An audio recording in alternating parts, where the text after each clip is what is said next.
Good morning, boys and girls of the internet. How's everybody doing today? It is Memorial Day weekend here. It is hot outside. If you hear that fan running behind me, I'm sorry, I'm not cutting that thing off. It's hot. I need the breeze, okay? Memorial Day weekend in our town, they have a citywide yard sale. It's massive. It goes from one side of town to the other, every little neighborhood and cul-de-sac in between. And I don't want to walk it because I'm a little bit lazy and it's hot. Plus, if you buy something kind of bulky, it sucks to have to carry that immediately back to wherever you park. So what we're going to do is I take our golf cart up to town, drop it at my mom's house since she lives in town, and then we just ride it around, get our stuff, go back to her house, and leave. The thing is, I haven't had that golf cart out in about a year now, probably since last Memorial Day, because I just don't get to use it that much, and it's gas. And I know it's going to need some work, and I know the battery's dead in it at the very least. So we're going to have to round up a battery, and first we're going to drag it out of the building. Jesse got a head start and moved a push mower out of the way. Got the doors open, and here it is. And here it is sitting since, like I said, I believe the last Memorial Day weekend. There's that chain I was looking for. But the battery I know is going to be dead in it. So we're going to rob one of those from something else. Get the post hole diggers off of it. And it should roll as long as it's in neutral. Yep. Get that board off and we'll drag it out. Got a chain. We'll just see if we can drag it out.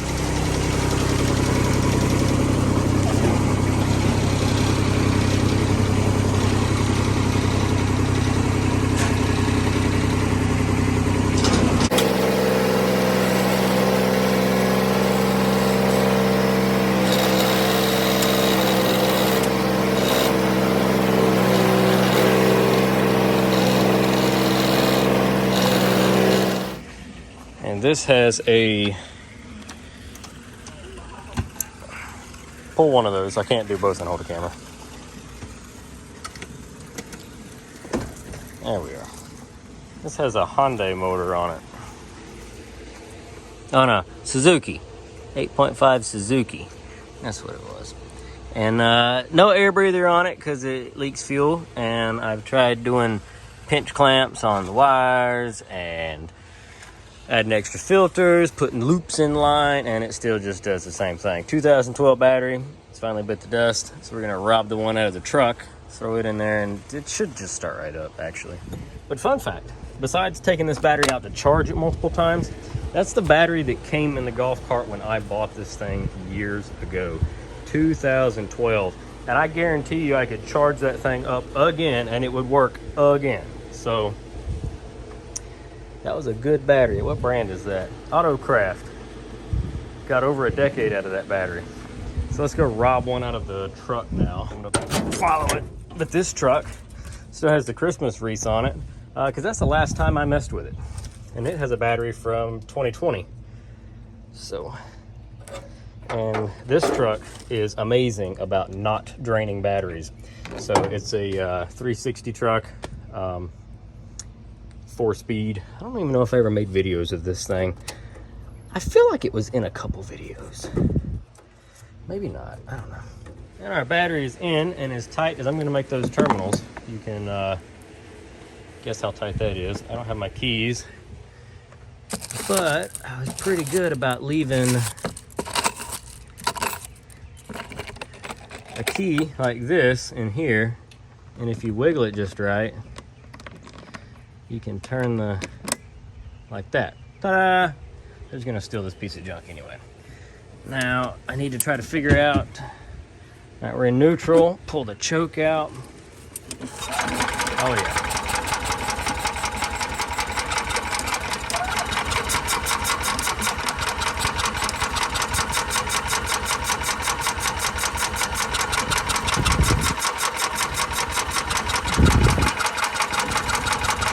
Come on.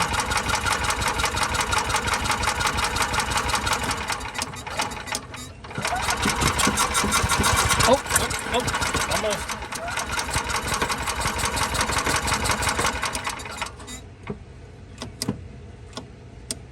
Why did you quit? Come on, there you go.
it's gonna run. Normally this is the part where the float sinks and it starts leaking fuel out.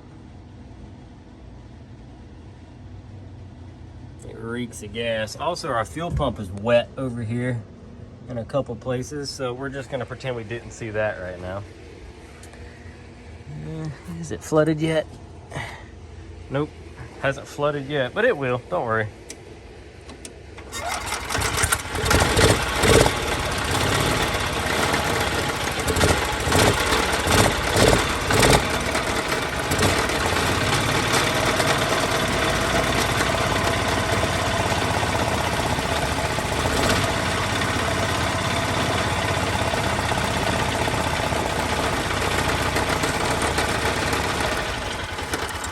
Sweet.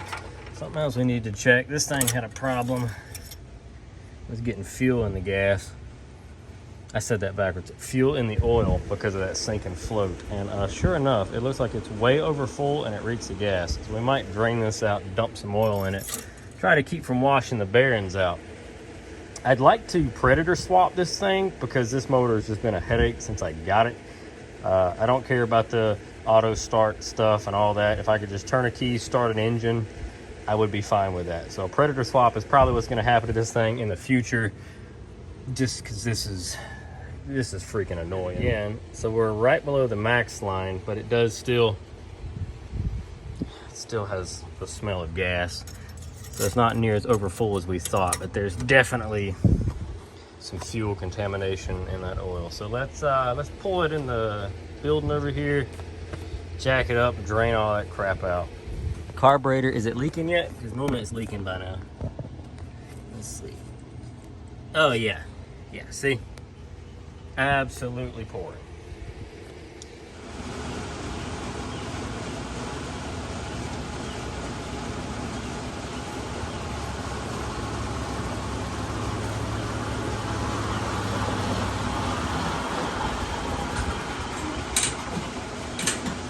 Got it jacked up. Trying to get my hand in here to get this drain plug out.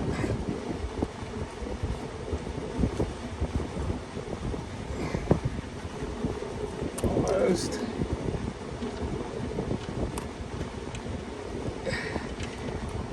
There we go. Oh wow. Yeah, it was due for a change. Like straight black gasoline. Drained out our mystery fluid that should have been where the oil goes. It's now time to replace it with whatever I have available. Okay, 10:30. If you guys haven't noticed, this is some of my favorite oil. I buy this stuff every chance I get. It rarely goes like on sale or anything though, but I just buy gallons of it at a time. I don't even buy quarts of it. If I need like a quart or two, I just go ahead and buy the gallon, because just buy the gallon. I'm going to use it anyway in other applications. I think I've got about 3 gallons of this stuff in the Dodge between the toolbox and my under hood storage, which by the way I learned from Chris over at No Nonsense Know-How. I had never thought about packing stuff in the engine bay until I saw his Dodge videos, and even his Toyota, his little Tundra. You pop the hood on that thing, he's got jumper cables and hoses and wire and emergency tools and all kinds of stuff under the hood in the engine bay. And I'm like, that's kind of genius. Now I'm a little nervous about putting, fluids underneath there, but the Dodge has so much space around that motor in there, it kind of made sense. So I have now started doing the same thing. I have stuff in the engine bay tucked away in different coolant, oil, fluids, jumper cables. It saves so much space for more important things. So I'm not even sure how much oil this thing is supposed to hold. I'm just putting some in it until I feel like I'm good with it, and then we'll check it after it runs. I want to address the tire situation because that guy's different than all the other ones. And I used to have a pair of these on the back, and then Jesse drove it through the woods and broke the valve stem on the wheel, and I've been too lazy to replace the valve stem. So I just threw a different wheel on it over here, but I still have the one over there with a broken valve stem. And I still think even today, I'm not gonna waste my time taking that off. I think we're just gonna put another stock cartwheel back on this side and be done with it. But first, we're gonna run this thing up to the house, get a trash bag, and clean up some of this nonsense that's going on back here. So let's see how it operates. It beeps in reverse, but if you pull it just a tick back this way, it backs up and there's no beep. That's what we want. No noise.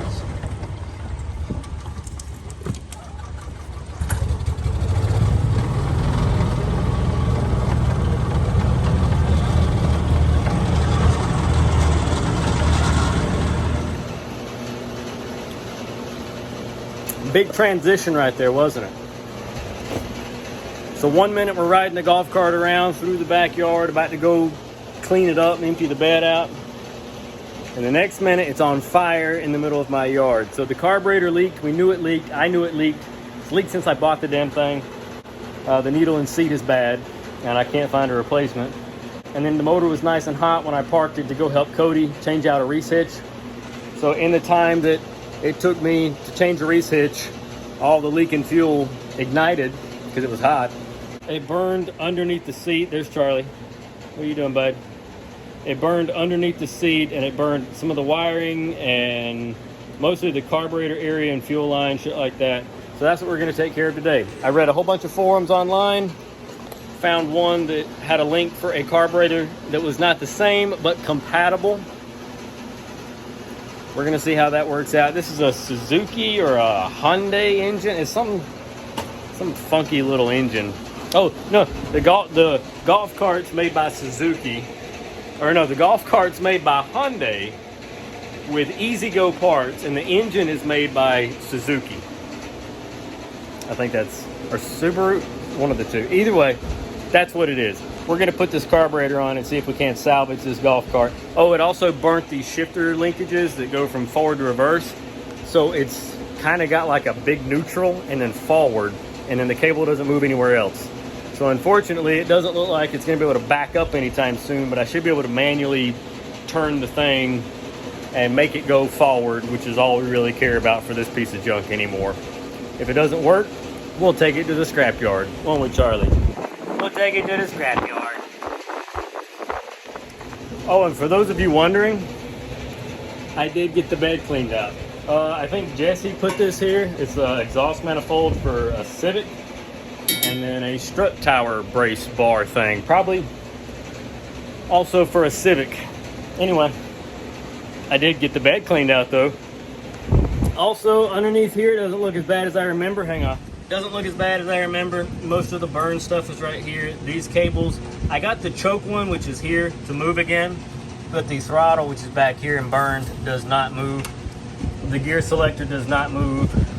The bottom of the seat got pretty baked along with some of the plastic, but it's not near as bad as I remember. Most of the wiring that burned is easy stuff to fix. It runs underneath the front of the engine. I think it's for like safety switches. But let's get this carburetor off and see if we can make the other one work. All right, here's our carburetor. I got that thing off. It doesn't look great. You can see some melted, some kind of vent line or something that was over there. Okay, I saved it for you guys. Here we go. All right, we've got what it says, some kind of tip cleaner. Huh. Okay, gaskets, nice. 2 fuel filters. What are you doing? Oh yeah, I'm talking to myself. 2 fuel filters. It's kind of neat they gave you 2. Oh shit, okay, and the fuel pump. It did not say that it came with all this, but ironically enough, I need one of these for the Great Dane Zero Turn that we swapped an engine onto from the John Deere. Finally. Oh wow, they even gave you hose clamps? Dude, this thing was like 20 bucks.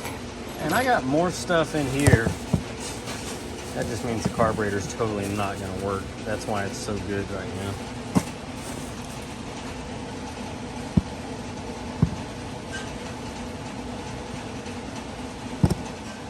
It's not an exact replacement, but it might work. I mean, as long as the spacing's okay. Let's stick it on there and see. So here's what we got so far. Carburetor's installed. Most of the linkages are not. This is just sitting here for the throttle. I'm gonna have to try to fab up something to hold this up. This is actually the throttle that goes to the governor assembly, which I have disconnected from the back of the golf cart, because that linkage right there is supposed to connect to the carburetor, but it doesn't really move, and it pulls in the opposite direction. So before it used to pull that way, but this throttle has to come out that way, and there's no choke hooked up, but everything else is technically hooked up. So, in theory,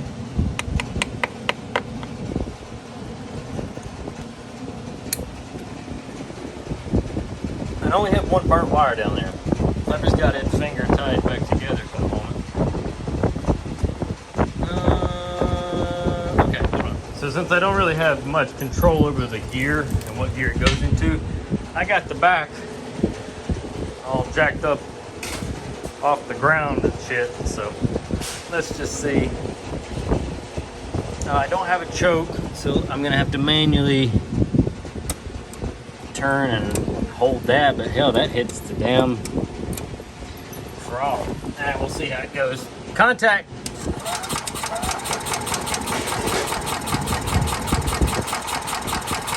Probably no gas. Just gotta flip the bowl up.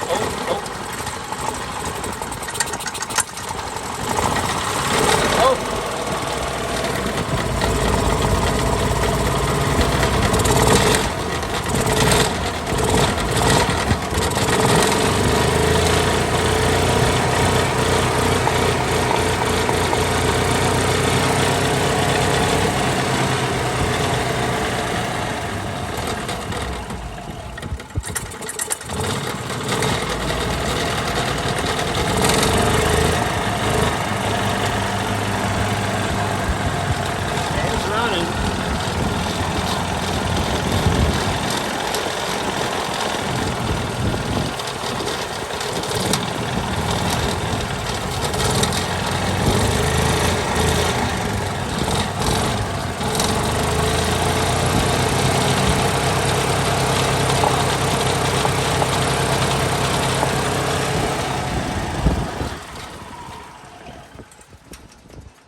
That one's trying, but I can see back there on the linkages that nothing's happening. So that one's just gotten too burnt. Let's hit the throttle, see if it fires back up.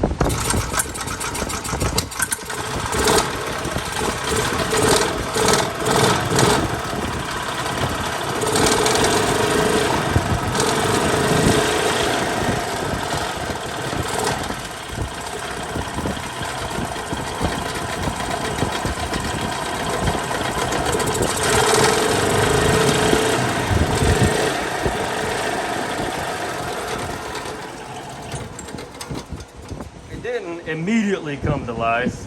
That's okay. It did start way better than it really ever has, so that's always a plus.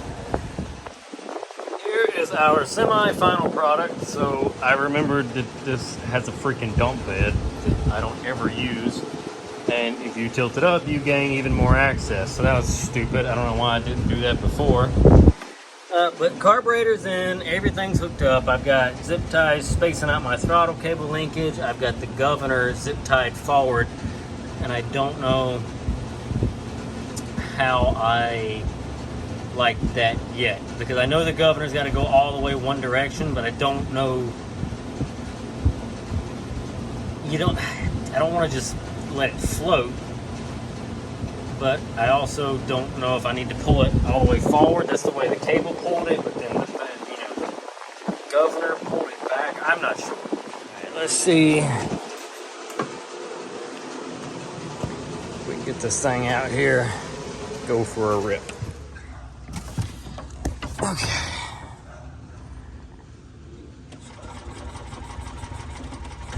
There we go.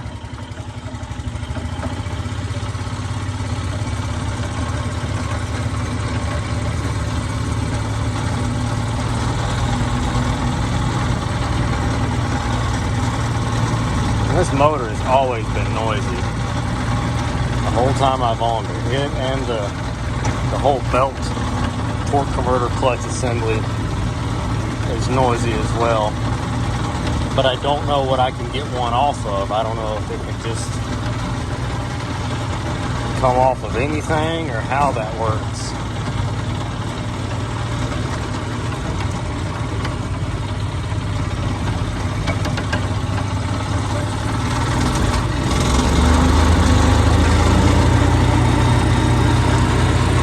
Okay.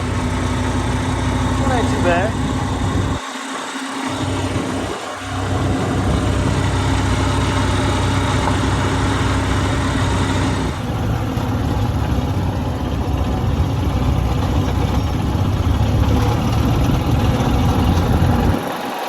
I don't think it's on fire yet.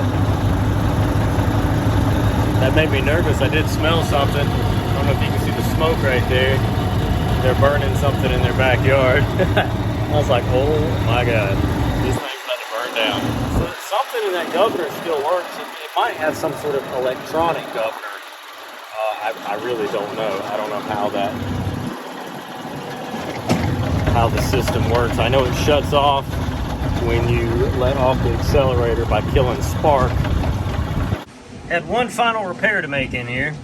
So we went back and we added the hose clamps to the fuel line, and then I had another leak right here. And so instead of replacing the entire piece of fuel line, I just cut out the bad section and stabbed another fuel filter in there. Now it's got double the filtrage. I need to find either the pipe that goes from the box to the air cleaner, the factory one, or we'll just get on the Jungle website, same place the Carburetor came from, and we'll get a cone style filter that slips over here with a clamp on it, and that would probably work just fine. It's running now. We're good to go. I'm going to throw this video up here. If you watch it, I appreciate it. Drop a comment, let me know what you think. We'll do the lift kit in another video, and that's going to do it. Thank you all for watching. We will catch you in the next one.